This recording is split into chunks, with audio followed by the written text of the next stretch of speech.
How's it going, YouTube? My name is JVIT and welcome back to another video inside of Destiny 2 Edge of Fate. And in today's video, we're actually going to be talking about on what we have expected for the new Edge of Fate artifact perks for the new artifact that is coming with this expansion.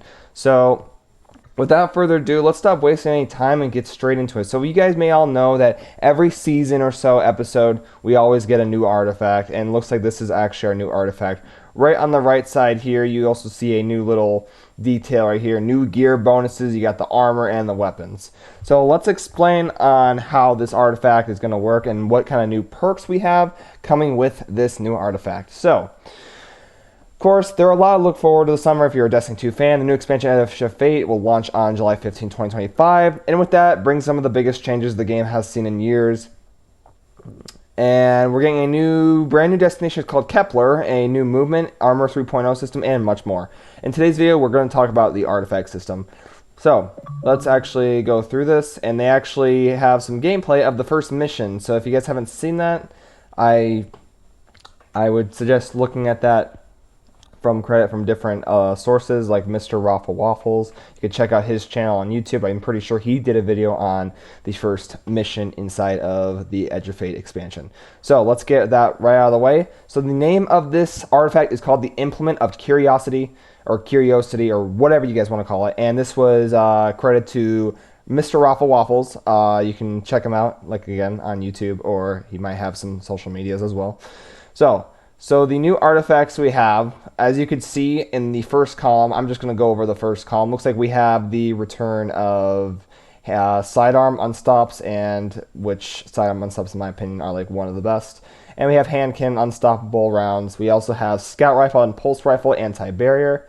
We have sniper rifle unstoppable. We have shotgun overload, and we have auto rifle and submachine gun for the champion mods. So let's go to column 1. See, it already explains it right here. Your equipped scout rifle and pulse rifle fires shield piercing rounds and stun barrier champ. Unstoppable does unstop with hand cannon and sidearms.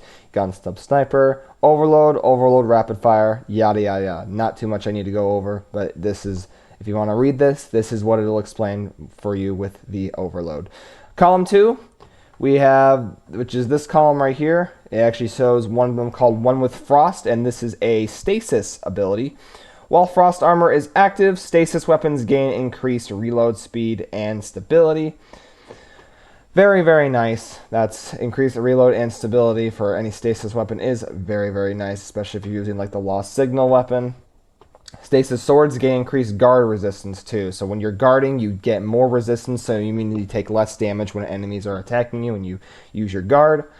We have Flame Fiber and Freeze, so where you can combine the Solar Strand and Solar Stasis Siphon mods into one. So if you guys don't know what a Siphon mod is, basically on your helmet, if you put on a mod, every few rapid kills you get with a weapon of that specific energy, you will get Orbs of Power, which is for your super. Diviner's Discount, all scavenger mods are discounted. Very, very nice if you're trying to go for like more ammo when you're doing bosses or so forth. One with Frost, we already explained this. While Frost armor is active, stasis weapons gain increased reload speed and stability. Stasis swords gain increased guard resistance. We have Tightly Woven, which is for your strand. Well, yeah, for your strand. Woven Mail is active, gain increased super and grenade stats. Very, very nice. Rapid Precision Rifling. Rapid precision hits on final blows with scout rifles grant them increased reload and reduced incoming flinch. This could be very good for, I'd say PvP, but if you want it, you gotta get rapid hits. So you gotta hit like really fast and get those kills and stuff. So I'd see it's good. It's more so good for PvE. Column 3, we got column 3 right here. We have Fever and Chill, where rapid precision hits with solar weapons grant radiant. So which you'll increase damage when you have radiant procced.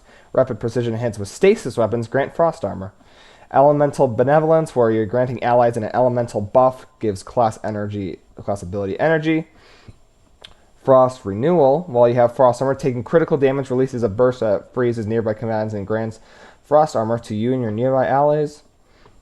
Reciprocal Draw, where rapid non-sidearm final blows grant sidearms a period of increased damage for a short time upon the next draw. So Non-sidearm vital blows. Grant sidearms a period of increased damage for a short time upon next draw. Very nice.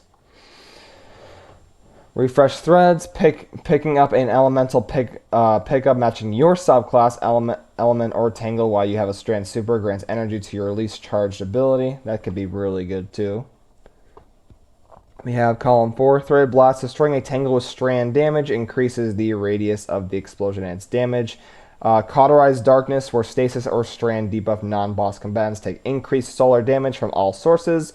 Elemental Daze. Stunning a champion with an elemental weapon creates an elementally aligned explosion, applying a matching elemental debuff to them and nearby targets. A lot of elemental words in there. Shoulder to Shoulder, dealing sustained precision damage against combatants while near 2 or more allies grants you damage resistance, so that's very good. Elemental Coalescence, where defeating targets has the chance to create an elemental pickup matching your equipped super element. And then we have our final column, which is column 5. Radiant Sharpener, where when you dealing sustained weapon damage while raiding or defeating a scorched combatant with a weapon that causes the target to release solar projectiles that deals damage and scorch on impact. We have Shield Crush. While you have Woven Mail, Frost Armor, or whatever shield, your melee recharges faster and deals increased damage. That's amazing, actually. While you are Amplified or Radiant, your grenade recharges faster and deals increased damage. So while you have Woven Mail, Frost Armor, or Void Shield, your melee recharges faster. If you're Amplified, Radiant, grenade recharges faster and it will deal increased damage. So that's very nice. Elemental Overdrive, where if you pick up an elemental pickup or tangle grants increased damage to weapons on the same element. Tangled Web, where creating a tangle by defeating a strand debuff target suspends nearby combatants. And Frigid Glare, while Frost Armor is active, Stasis Precision Final Blows cause combatants to release a freezing burst. So overall, this artifact is I'd say it's more strand and stasis incline because it's got a lot of stasis and strand going on, but you also got the stuff outside of it, like when you have a certain elemental buff you get increased like stats and stuff. But yeah, this is the new look at the artifact for Edge of Fate. It looks really nice. It does look like the Fallen because of the logo right there, and the Edge of Fate does kind of deal with the Fallen, and I'd say the Vex too. If you've seen the Edge of Fate reveal, there are basically flying Fallen enemies now. And yeah, this is just a new look of what we have for the new artifact perks. So overall, just a quick video. Comment down below on what you guys like about the artifact. And you got a new next major update. Artifact expands in 122 days, 19 hours. I'm getting the feeling that that's going to add some new artifacts to the whole season, or the Edge of Fate. And we got our new gear bonuses, yada, yada, yada. So yeah. Just a quick video for you guys for the new artifact. Comment down below on what your favorite of any of the artifacts are in any of the columns. And let me know, are you guys excited for Edge of Fate? Because me personally, I'm very excited. I'm very excited to find out more about the 9 and stuff. You know, pretty good stuff overall. Anyways, that's just going to bring us to the end of the video. If you guys did enjoy it, feel free to like the video. If you haven't, comment down below what your guys' favorite artifact is and what you're most excited for Edge of Fate. And of course, feel free to subscribe to the channel and also check our community Discord in the description below. But I just want to give a quick credit to Mr. Raffle Waffles for putting this down in his, I assume, social medias. So yeah, thank you, Mr. Raffle Waffles. And as always, guys, I just want to thank you guys so much for watching this video. And as always, my name is JVIT. I'll catch you guys in the next video. Thanks for watching, everybody. You guys have a great day. Bye.